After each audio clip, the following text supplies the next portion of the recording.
Welcome to lead startups daily episode 1. Monday to Thursday evening or night టైంలో ఒక startup news గురించి discuss చేద్దాం. And at the same time ఒక startup lesson are strategy కూడా discuss చేద్దాం. First ఈ ఎపిసోడ్లో న్యూస్ చూస్తే ఏథర్ ఎనర్జీ వాళ్ళు ఫైనాన్షియల్ 2026లో Q1 రిజల్ట్స్ రిపోర్ట్ చేశారు. ఫైనాన్షియల్ 2026 అంటే April 1, 2025 నుంచి March 31, 2026 వరకు. అందులో Q1 అంటే April to June ఆ 3 months వస్తాయి. సో ఏథర్ వాళ్ళ రెవెన్యూ చాలా పెరిగింది. లాస్ట్ ఇయర్ ఇదే క్వార్టర్లో 360 crore రెవెన్యూ వస్తే ఈ ఇయర్ 645 crore రెవెన్యూ వచ్చింది. సో 79% పెరిగింది రెవెన్యూ.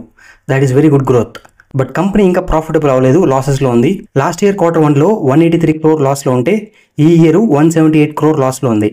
స్లైట్గా తగ్గింది లాస్, బట్ అది నెగ్లిజిబుల్. బట్ అయినా కూడా దట్ ఈస్ వెరీ గుడ్, ఎందుకంటే లాసెస్ పెరగకుండా ఎంత కొంత తగ్గింది.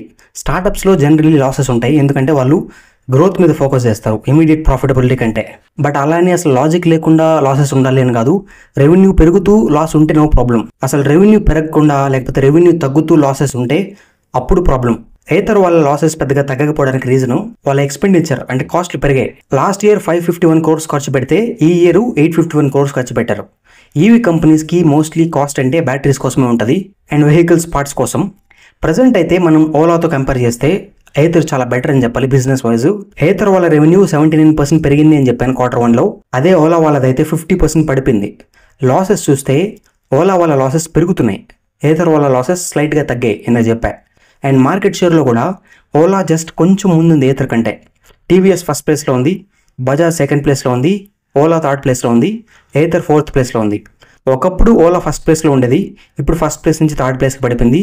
అండ్ ఓలాని బీట్ చేసి ఏథర్ థర్డ్ ప్లేస్కి వచ్చేసే ఛాన్సెస్ ఎక్కువ ఉన్నాయి. సో ఓలా ఫస్ట్ ప్లేస్ నుంచి ఈరోజు ఈ పరిస్థితులు ఎందుకు ఉంది అనే దాని మీద మీ ఒపీనియన్స్ కామెంట్ సెక్షన్లో కామెంట్ చేయండి.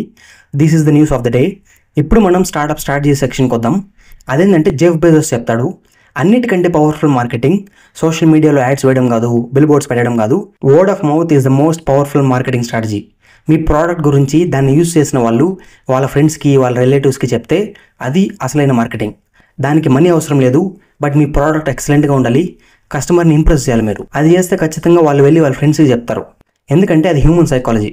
ఏదైనా కాంట్రవర్షియల్ కానీ చాలా బాగుండేది కానీ చాలా యూస్ఫుల్ది కానీ అది వాళ్ళకి తెలిస్తే అది ఖచ్చితంగా వాళ్ళు వెళ్ళి వాళ్ళ ఫ్రెండ్స్కి చెప్తారు. మీరు కూడా చాలాసార్లు వినుంటారు అండ్ మీరు కూడా చెప్పే ఉంటారు మీ ఫ్రెండ్కి ఏదైనా ఒక సినిమా చాలా బాగుంది ఇట్లా అని చెప్పి. అండ్ ఇంకోటి ఏంటంటే చాలామంది వాళ్ళు ఏదైనా కొనే ముందు వెళ్ళి వేరే వాళ్ళని అడుగుతారు, వాళ్ళకి తెలిసిన వాళ్ళని ఏది బాగుంటుంది అని. సో మీ ప్రోడక్ట్ వాళ్ళ మైండ్లో ఉంటే దాన్ని సజెస్ట్ చేస్తారు.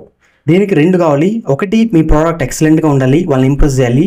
At the same time branding కూడా చాలా ఎక్సలెంట్గా చేయాలి మీరు. బ్రాండింగ్ అనేది సపరేట్ సబ్జెక్ట్ ఆల్ టుగెదర్. మీరు బ్రాండింగ్ నేర్చుకోవాలి.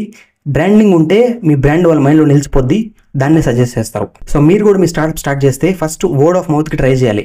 వర్డ్ ఆఫ్ మౌత్ వర్కౌట్ అవ్వట్లేదు అంటే మేబీ మీ ప్రోడక్ట్ పెద్దగా నచ్చలేదేమో వాళ్ళకి. సో ముందు దాన్ని ఫిక్స్ చేసి వర్డ్ ఆఫ్ మౌత్తో పాటు తర్వాత అడ్వర్టైజ్మెంట్స్ అలా చేయాలి. So this is episode 1 of lead startups daily.